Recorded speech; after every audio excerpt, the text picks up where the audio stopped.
Hello, in this video we are going to implement LSTM model on the CIFAR10 dataset. So I want to show you first how CIFAR10 dataset looks like. So this is how it looks like. There are multiple classes. The names are airplane, automobile, bird, cat, deer, dog, frog, house, ship, truck.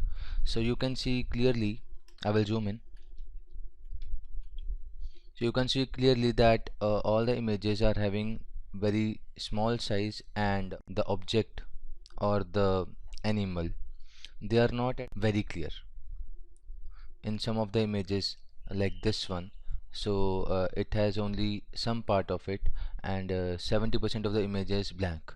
In this one the 90% of the images is blank, and still it has to classify this as an airplane. So there are multiple challenges in this dataset, but we will see how to implement the LSTM model. So the CIFAR10 means Canadian Institute for Advanced Research Laboratory had made this dataset with the 10 classes.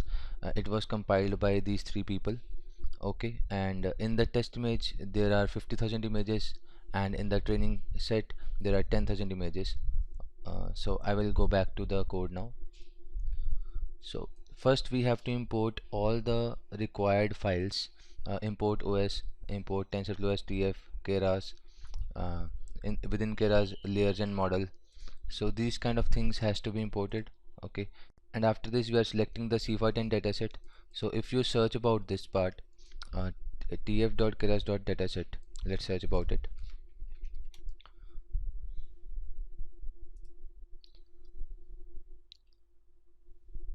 So in this there are multiple datasets which are available. Okay, in the TensorFlow Keras dataset, and multiple datasets are available, and I will be using CIFAR10 small images classification dataset. Okay, so you can also go and check the details of CIFAR10 here.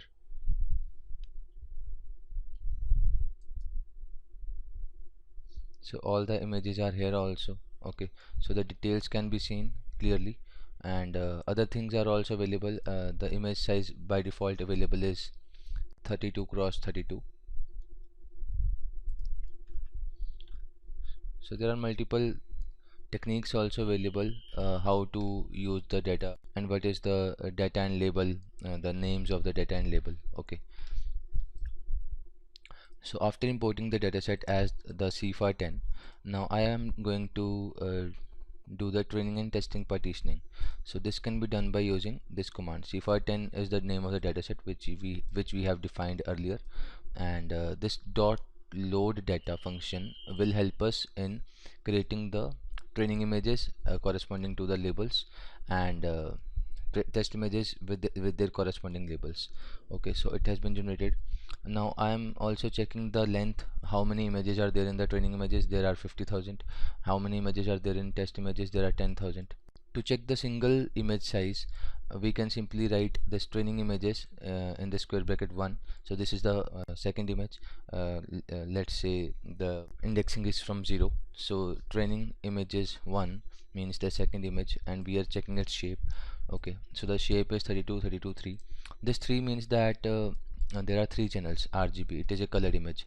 It was also visible here. These are all color images. After we reshape it to this, so why I have written 50,000? 50,000 is a total number of images, so I'm going to resize all the images within the training image into the size of 1024,3.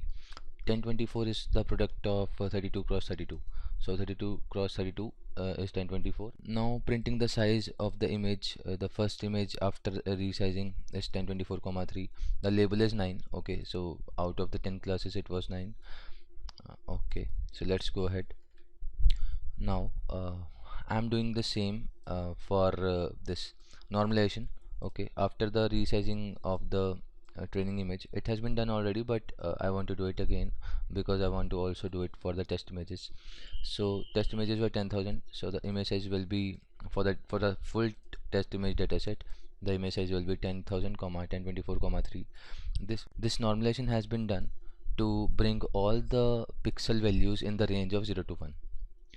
Again checking the shape, the full dataset shape is 50,000 1024 3. Now this is the most important part. In this we are defining the model LSTM. In fact, I have used by LSTM. So what you can do is, if you want to work only on LSTM, just keep this part intact and you can remove the outer function. So remove this tf.keras.layers.bidirectional in both the lines and go ahead with the rest of the code. It will be purely LSTM model, but in my case I have decided to use the bidirectional model, so it will be working as a bi LSTM model.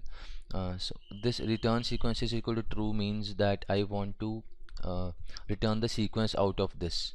Okay, and in this I want to give the output to my flatten. So this is a simple artificial neural network which is using dense layers. There are two dense layers with the 64 units and with the ReLU function. Okay, and the last layer is the dense layer with the 10 units, because we have 10 classes, and the activation is softmax because we want to generate the probability of every class. Okay, so this is how we implement a LSTM model. Be careful in giving the size of the input image. So we had reshaped it to the 1024,3, so that's why I'm writing here 1024,3. Okay, so after this model defining, we can directly go to the compilation and the model fitting. So in model compilation I have used Adam optimizer. The loss is sparse categorical cross entropy. Why? Because we have different classes. Okay, so more than two classes, it has to be sparse categorical entropy. If it was binary class, so I would have written here binary cross entropy. Okay, so the matrix is accuracy. I want to check the only accuracy. During the model fitting I am giving the um, training images as X, training labels as Y, and this batch size is equal to 50. So because my 50,000 images are there in the training dataset, and with the batches of 50 there will be 1000 mini batches, so this number here is highlighting mini batch. Okay, 1000. Okay, the epochs are 20, so I will be doing the training for 20 epochs. So I have already done it for you. It was taking 2 minutes approximately for every epoch. Okay, and the loss value initially is this, and the accuracy is 27%, and with every epoch the loss value is decreasing. You can see carefully. Okay, the loss value is decreasing and the accuracy is improving with every epoch. So if we go down at the end of the training, my final loss value is 1.18, accuracy is 57.28%. So because this dataset is challenging compared to a basic binary classification, let's say the fruits dataset which I had used in the previous video also, apple versus banana, so it was having 95% accuracy, but this dataset is very challenging compared to that. That's why the accuracy is 57%. Thank you.